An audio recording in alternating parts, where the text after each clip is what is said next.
Welcome back, everybody, to another deep dive. One of our listeners is about to start managing a new team, and they're looking for some tips on navigating all those different personalities. Right. So today we're diving into the DISA system. Sometimes called DSC. Right, sometimes called DSC, based on the book Surrounded by Idiots by Thomas Erikson. Yeah, and the title might sound a little harsh, A little bit. but it really highlights a common problem. What's that? Thinking that people who communicate differently are somehow less intelligent. Oh, I see. It's not about intelligence at all. It's about understanding those differences so you can work together more smoothly. And that's super important when you're leading a team. And that's something that the authors Bill and David Bonstead really emphasize. Yeah. So let's unpack this DISA system a bit. It basically puts people into 4 different behavior types, each linked to a color. So we've got red for dominance, yellow for influence, green for steadiness, and blue for conscientiousness. I'm curious, have you ever noticed these types in your own workplace? Like maybe someone who's always charging ahead with ideas, or someone else who's all about planning every little detail? It's a great point. It's like having different tools in a toolbox, right? You wouldn't use a hammer for every job. Right. In the same way, each of those DISA colors represents a different set of strengths, and understanding which tool is best for the situation. That can make all the difference in the world, especially when you're a leader. So it's not about putting labels on people. It's more about understanding their styles, their preferences. And speaking of those colors, let's try to paint a picture of what each one looks like, starting with red. The book uses this hilarious example of a CEO who turns reading a book into a competition. I mean, can you imagine? Does that sound like anyone you've worked with? Yeah, I mean, you've got those go-getters, the driven types, competitive, maybe even a bit blunt sometimes. Yeah. But their decisiveness and their willingness to take risks, That's huge. those are really valuable assets, especially in a fast-paced environment. Like that CEO who's driving in the bus lane to get where he needs to go.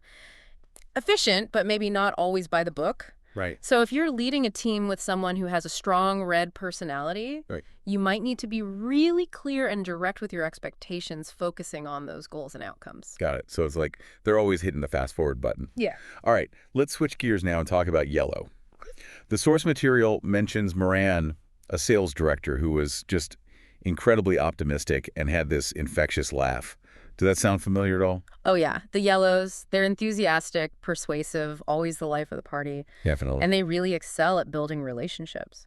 Their energy can be incredibly motivating for a team. Think about that colleague who can always brighten up the mood. Classic yellow. And as a leader offering encouragement and public recognition, Okay. that really resonates with those yellow team members. So we've had yellow time to chill out a bit with green. Yes. The book gives us Maya as an example. She's the ultimate team player, always helpful, always remembers everyone's birthday. Do you have a Maya on your current team? I think everyone knows Amaya. They Yeah. value harmony, stability. They're the glue that holds a team together. Always willing to lend a hand and smooth over any conflicts. That's so important. But you have to keep in mind their desire to please. Okay. That can sometimes mean that they don't speak up when they should. So as a leader, providing a safe space for them to voice concerns and making sure they feel heard is absolutely crucial. Right, because you don't want those strengths to become a weakness where they're overloaded or feeling resentful. Exactly. Okay, finally, let's talk about blue. I'm already picturing someone who's super organized, like that meticulous DIY guy from the book. Any meticulous planners on your soon-to-be team? Oh, I'm sure there are. They're all about precision details, getting things right. They love logic. They love accuracy, which makes them great at quality control and analysis. Makes sense. But this can also make them seem overly critical or slow to decide. So as their leader, if you can give them clear data, well-structured plans, Lily. that'll really keep them engaged and productive. And it's important to remember, no color is inherently good or bad. Right. It's about understanding their strengths and how they operate within a team. So we've met our 4 colors, each with their own unique approach to work and communication. But here's where it gets interesting. There's always a flip side to the coin with those strengths. Oh, what do you mean? Well, when those strengths are overused or misunderstood, Yeah. that can actually lead to some friction. You mentioned some potential conflict brewing on your team. Right. Let's see if DISA can shed some light on that. Okay, yeah, there's this tension between a senior team member, let's call him Alex, and a newer member, Sarah. Alex seems really frustrated with Sarah's communication style. He finds her too hesitant and indirect. Interesting. Knowing your team, Alex, might have a pretty strong red personality. That sounds right. And remember, they value directness and efficiency. Uh-huh. While Sarah, on the other hand, might lean more towards green, prioritizing harmony and really thinking things through before speaking up. That's Sarah for sure. So their approaches, Totally different. they can clash pretty easily if they're not managed well. Yeah, so how can I, as their leader, help bridge that gap? This is where DISA becomes like a superpower. Oh, I like that. It's not about changing their personalities. Right. It's more like helping them translate their messages for each other. Okay. Almost like learning a new language. I see. So to speak red, you need those clear, concise points focusing on actions and results. So for Sarah, if she needs something from Alex, instead of saying, I was wondering if maybe we could consider, Right. she could say, to move forward, I need. Exactly. That's speaking red. Wow. Now for Alex to speak green. He's got to soften his approach, allow space for discussion, and really acknowledge Sarah's contributions. I can see that. So instead of saying, just do it this way, Oh, yeah, he does that a lot. he could try saying, I was thinking about this approach, but I really value your input. What are your thoughts? So it's like I'm adjusting the volume and the tone of my voice to resonate with each person. That's a great way to put it. And like any skill, it takes practice. Right. Remember that anecdote from the book about the company party? Oh, yeah, Even the boss loosened up he did. under different circumstances. Right. So context is important. Yeah. And understanding individual needs. This is making me think about how I communicate with my own manager. Go on. He's very data-driven, very detail-oriented, probably a blue. Ah, yes. The blues. To talk to them effectively, you need solid facts, Uh-huh. well-structured arguments, Got it. and a clear plan. Makes sense. They're not really swayed by vague ideas or emotional appeals. So instead of saying, I feel like this project is off track, I should say, based on these metrics, we're deviating from the projected timeline, and I propose these adjustments. Now you're speaking blue. That's amazing. And remember, this isn't about manipulating anyone. It's just about understanding their language and framing your message in a way that makes sense to them. It's like this whole new level of awareness. It is. The book also mentioned body language is another layer of understanding.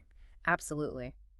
Nonverbal cues can be incredibly revealing. For example, you mentioned that Sarah seems hesitant. Right. Maybe that shows up as avoiding eye contact, fidgeting, speaking softly. Oh, yeah. She does all of those. So recognizing those cues can help you adjust your approach and make her feel more comfortable. I'm realizing that I might have misjudged some team members in the past. Yeah. You know, I might have perceived someone as uninterested when maybe they were just processing information differently. That's the beauty of DISA. It helps us move past those assumptions and appreciate the diversity of human behavior. It's a good point. Remember, there's no one right way to communicate. It's about finding what works best for each person and each situation. So understanding DISA, it's not just about managing conflict. It's about maximizing everyone's potential. Exactly. When you tap into each person's strengths and you understand how they prefer to communicate, you can create a much more harmonious and productive team environment. Yeah, it really is like having a secret decoder ring for teamwork and leadership. Exactly. You mentioned wanting to build a more inclusive environment in your new role. How can DISA help with that? Well, think of your team as a puzzle. Okay. Each person with their unique DISA color. Represents a different piece. Yes, and when all those pieces fit together, you get a complete and beautiful picture. I like that. But if you try to force pieces that don't belong, the picture gets all distorted. Right. So with DISA, we're recognizing that each person has its own place and value. That's it. Instead of trying to make everyone fit the same mold, we embrace those differences and create a space where everyone can thrive. I love that. So instead of saying, be more like this or be more like that, we're saying, be the best version of you. Exactly. And how does that look in practice? Well, imagine a workplace where reds can lead with their boldness, and yellows can inspire with their enthusiasm, greens can nurture with their empathy, and blues can excel with their precision. Wow, when you put it that way, it sounds so powerful. It is. When we have that kind of balance, Yeah. the whole team becomes stronger and more innovative. Makes sense. Yeah. So diversity of thought and communication styles is essential. Absolutely. I'm starting to see how I can use DISA to shape my own leadership style. Oh, how so? Well, if I have a red team member who loves a challenge and being independent, Yeah. I might delegate tasks with clear goals and deadlines and give them the freedom to figure out how to get there. That sounds good. And what about a green team member who loves to collaborate and needs more support? I might provide more guidance and opportunities for them to work together to make sure they feel heard and appreciated. And for a blue team member, I'd need to provide detailed instructions and a structured plan so they feel confident and engaged. Exactly. It's all about understanding what motivates each person and tailoring your approach to their individual needs. This is giving me so much to think about. It's a journey. It is. What are some key takeaways our listener can walk away with? Number one, embrace diversity. Recognize that everyone communicates and behaves differently, and that's a good thing. Love it. What else? Adapt your approach. Learn to speak the language of each DISA color and adjust your communication style for maximum impact. So important. And lastly, Lead with understanding. Create a team culture where individual differences are celebrated and everyone feels valued and supported. this has been such an insightful deep dive into DISA. It has. We've learned how to decode those colorful personalities Yes. and use that knowledge to build stronger teams and become better leaders. Remember, this is just the beginning of your DISA journey. Keep exploring, keep observing, and keep those colorful personalities in mind. Because the more we understand about ourselves and others, the more connected, effective, and fulfilling our interactions become. Thanks for joining us on this deep dive. We hope you found it helpful as you navigate your new leadership role and beyond.